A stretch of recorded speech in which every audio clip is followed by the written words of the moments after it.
चंद्रभान जी सुबह के नाश्ते के बाद बाहर बगीचे में टहल रहे थे। बेटे ने जब पुराने घर को तुड़वाकर नया घर बनवाया था तो बगीचे के बहुत सारे पेड़ कटवा दिए थे। जो भी थोड़ी बहुत जगह बची थी उसमें चंद्रभान जी ने फूल पौधे और थोड़ी सब्जी उगा रखी थी। पेड़ पौधे के बीच उनका मन लगा रहता था। वैसे भी पत्नी के गुजर जाने के बाद वो अपना अधिकतर समय बगीचे में ही बिताया करते थे या अपने कमरे में किताबें पढ़ते रहते थे। तभी उन्होंने देखा कि कुछ लोग एक बड़े से फ्रिज का बॉक्स उठाए घर की तरफ चले आ रहे हैं। पीछे से अनुराग भी अपनी नई वाली महंगी कार से उतरा और लोगों को रसोई का रास्ता दिखाने लगा। चंद्रभान जी सोचने लगे, अभी 3 महीने पहले ही तो बेटा नया फ्रिज लाया था, फिर इतनी जल्दी दूसरे फ्रिज की क्या जरूरत थी। जब से उनके बेटे का प्रमोशन हुआ था और उसकी सैलरी 1 लाख रुपए महीना हो गई थी, तब से अनुराग खुले हाथों से रुपये उड़ाने लगा था। चंद्रभान जी को ये सब बिल्कुल भी पसंद नहीं आ रहा था। उन्होंने आज बेटे से बात करने का मन बना लिया था। थोड़ी देर बाद चंद्रभान जी ने अनुराग को अपने कमरे में बुलाया। अनुराग अपनी महंगी घड़ी पर नजर डालते हुए बोला, पापा मुझे अपने दोस्तों के साथ क्लब जाना है। आपको जो भी कहना है जरा जल्दी कहिए, आपको भी छुट्टी वाला दिन ही मिलता है बात करने के लिए। चंद्रभान जी ने उसकी तरफ देखते हुए कहा, अनुराग क्या मैं जान सकता हूँ कि घर में नया फ्रिज किस लिए आया है। अनुराग धूप बत्ती जलाते हुए कहने लगा, ओफो पापा आप भी ना, आपको क्या करना है।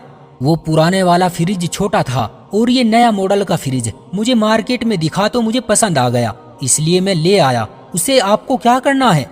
चंद्रभान जी ने उसे समझाते हुए कहा, देखो बेटा, मेरे समय में मैं बहुत सोच समझकर रुपये हिसाब रखकर खर्च किया करता था, लेकिन तुम तो ऐसे ही रुपये उड़ाए जा रहे हो। ये बिल्कुल भी अच्छी बात नहीं है। बेटा हमें अपने भविष्य के लिए भी कुछ बचत करनी चाहिए। तुम्हारे 2 बच्चे भी हैं, उनके बारे में भी तो सोचो। अब मुझे ही देखो, मुझे 3,000 रुपये महीना पेंशन मिलती है, उसमें से भी मैं बचत करने की कोशिश करता हूँ। पिछले महीने तुमने पुराना वाला टॉयलेट तोड़कर नए डिजाइन का टॉयलेट बनवाया है, बेकार में रुपये क्यों खर्च करते हो। अनुराग पिता का मजाक उड़ाते हुए बोला, पापा आप रिटायर हो गए हैं तो घर के मामलों में आपको बोलने का कोई अधिकार नहीं है, और आपकी 3,000 रुपये की पेंशन मेरी 1 लाख रुपये सैलरी के आगे कुछ नहीं है। अब घर का खर्चा मैं चलाता हूँ, घर में कब क्या करना है वो सब मैं देख लूंगा, और आप अपने सुझाव की पोटली अपने पास ही रखिए और अपनी पेंशन का घमंड मुझे मत दिखाइएगा, क्योंकि वो रुपये तो आपकी 2 वक्त की रोटी के लिए भी पर्याप्त नहीं है। बेटे की बात सुनकर बूढ़ा पिता सुन्न रह गया। उन्होंने धीरे से कहा कि बेटा अपनी सैलरी का ज्यादा घमंड मत दिखाओ। तुम लाख रुपए महीने में सारे ऐसो आराम जुटा रहे हो और बहुत खुश हो, ये तो अच्छी बात है, लेकिन इसमें कोई संघर्ष नहीं है। मैंने अपनी सीमित आमदनी में पूरे परिवार का खर्चा चलाने के साथ साथ तुम्हारी पढ़ाई लिखाई भी कराई है। पूछो मैंने तुम्हें कितने संघर्ष के साथ पाल पोस कर बड़ा किया है। तुम अपने बच्चों को अच्छी जिंदगी दे पा रहे हो, बहुत खुशी की बात है, लेकिन इसके लिए मैंने भी कोई कम प्रयास नहीं किया था। आज तुम अपनी इच्छाओं की पूर्ति करते हुए सब जिम्मेदारियां निभा रहे हो, लेकिन उस वक्त मैंने अपनी इच्छाओं को दबाकर तुम सब की इच्छाओं को पूरा किया, इसलिए मेरी परवरिश की कीमत तुम्हें समझ नहीं आएगी। चलो छोड़ो, कोई बात नहीं, तुम खुश रहो, बस मैं तो ईश्वर से यही प्रार्थना करता हूँ। लेकिन मैं तुम्हें केवल इसलिए समझा रहा था कि समय कभी एक सा नहीं रहता। बेटा हमें इसीलिए अच्छे समय में घमंड नहीं करना चाहिए और बुरे समय में उम्मीद का दामन नहीं छोड़ना चाहिए। जिसकी किस्मत में जो लिखा होता है वो तो होकर ही रहता है, फिर चाहे कोई लाख समझाने की कोशिश कर ले, उसे क्या फर्क पड़ता है। पिता की बातें आज अनुराग को बहुत बुरी लग रही थी, इसलिए वो लापरवाही से सर झटक कर पिता के कमरे से उठकर चला गया। चंद्रभान जी की आंखों में आंसू आ गए। आज उनका बेटा उनकी वर्षों की तपस्या को तुच्छ साबित करके चला गया। उस दिन के बाद उन्होंने अपने बेटे को समझाने की कोशिश नहीं की। उनका बेटा हर महीने सैलरी मिलते ही खुले हाथों से खर्चा करता था। घर में जिस चीज की जरूरत नहीं रहती थी वो भी खरीद खरीद कर घर भर रहा था। दीवारों पर महंगी महंगी पेंटिंग लगाई जा रही थी। हर महीने घर के पर्दे बदले जाते, नए मॉडल का फोन आते ही पुराना फोन हटा दिया जाता। चंद्रभान जी की आंखों के सामने ही उनका बेटा फिजूल खर्ची कर रहा था, लेकिन वो उसे रोक नहीं पा रहे थे। महंगी गाड़ी, ब्रांडेड कपड़े, बच्चों के खिलौने, पूरा घर महंगे सामानों से भरा हुआ था। घर में धोबी लगा दिया गया था। खुद ड्राइव करना शान के खिलाफ समझा जाने लगा था और तीनों टाइम खाना बनाने वाली घर आती थी। ऊपर से दिखावे के चक्कर में अनुराग ने अपने चापलूस दोस्तों के साथ पीने पिलाने की महफिल सजानी शुरू कर दी। दोस्तों ने शुरुआत में उसे जुआ खेलने की लत लगाई और धीरे धीरे अनुराग जुए की लत का शिकार हो गया। वो अक्सर जुए में हार जाया करता था, लेकिन उसे किसी चीज की कमी तो थी ही नहीं। वो धीरे धीरे विनाश की तरफ बढ़ रहा था और उसे पता भी नहीं था। साल भर के बाद उसकी कंपनी घाटे में जाने लगी और उसी चक्कर में अनुराग की नौकरी छूट गई। उसने ज्यादा ध्यान नहीं दिया क्योंकि उसके अकाउंट में काफी रुपये पड़े हुए थे। उसने नौकरी के लिए कुछ दोस्तों से बात की। मैं बहुत निश्चिंत था कि उसे कहीं ना कहीं अच्छी नौकरी जरूर मिल जाएगी, लेकिन देखते ही देखते 6 महीने बीत गए थे और उसे अच्छी नौकरी नहीं मिली थी। घर के खर्चे तो पहले की तरह ही बढ़े हुए थे, इसलिए सारी जमा पूंजी बहुत ही तेजी से खत्म होती जा रही थी।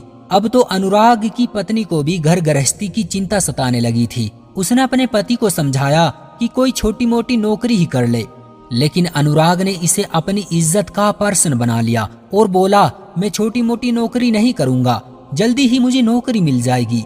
मनचाही नौकरी ना मिलने की वजह से वो डिप्रेशन में डूबने लगा था और बचे कुचे रुपयों से शराब पीने लगा और रुपये बढ़ाने के चक्कर में जुआ खेलता चला गया और इस चक्कर में उसके पास बचे पैसे भी खत्म होने लगे।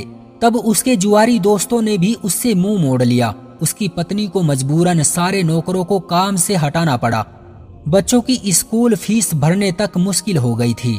अनुराग शोहरत की ऊंचाइयों से सीधा जमीन पर गिर पड़ा था, जिसकी वजह से उसका मनोबल एकदम टूट कर चकनाचूर हो गया था। गनीमत केवल इतनी थी कि उसने घर बनवा लिया था, जिसके कारण आपके पास कम से कम सर झुकाने के लिए एक छत तो थी। जब घर के खर्चे चलाने मुश्किल होने लगे तो एक दिन चंद्रभान जी बेटे के कमरे में गए। अनुराग मनमाने ढंग से लेटा हुआ था। पिता को देखते ही वो सर झुकाकर बिस्तर पर बैठ गया। चंद्रभान जी बेटे के पास बैठे। बेटे का उतरा हुआ चेहरा देखकर उन्होंने कुछ बोलना उचित नहीं समझा और चुपचाप बेटे के हाथ पर 50,000 रुपए रखते हुए कहा कि बेटा, मैंने ये अपनी पेंशन से कुछ रुपयों की बचत की है, रख लो, तुम्हारे काम आएंगे। रुपयों को हथेली में दबाए हुए अनुराग पश्चाताप के मारे पिता के गले लग गया और फूट फूट कर रोने लगा।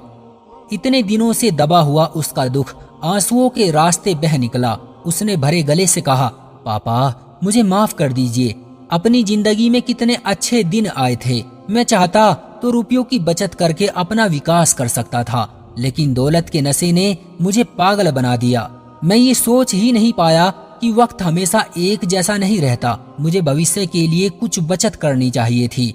उस समय में आपकी बातों का मजाक उड़ाता था। मैं सोचता था कि मुझे कभी जिंदगी में कोई कमी हो ही नहीं सकती, लेकिन पापा, मैं गलत था और आज मैं समझ गया हूँ कि जिसके पास ज्यादा धन दौलत रहती है वो अपने परिवार की देखभाल आसानी से कर लेता है, लेकिन जिसके पास कम पूंजी होती है वो अगर अपनी इच्छाओं को दबाकर अपने परिवार की खुशियों के बारे में सोचे तो उसका त्याग सबसे बड़ा होता है।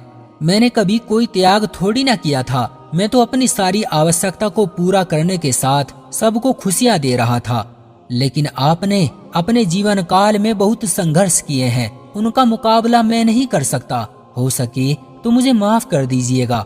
अब चंद्रभान जी क्या कहते, आज वक्त ने उनके बेटे को इतना बड़ा सबक खुद ही सिखा दिया था। उन्होंने उसकी पीठ सहलाते हुए कहा, बस कोशिश करते रहो बेटा, जल्द ही तुम्हें नौकरी मिल जाएगी, लेकिन इस बार पिछली बार की गलतियों से सबक लेकर ही आगे बढ़ना। अनुराग ने भरी आंखों से पिता की ओर देखते हुए सहमति से सर हिलाया और फिर एक नई ऊर्जा के साथ जिंदगी की दोबारा शुरुआत कर दी। दोस्तों, किसी ने सच ही कहा है कि समय रहते समय की कदर करो, वरना समय खुद तय कर लेगा कि आपका क्या करना है।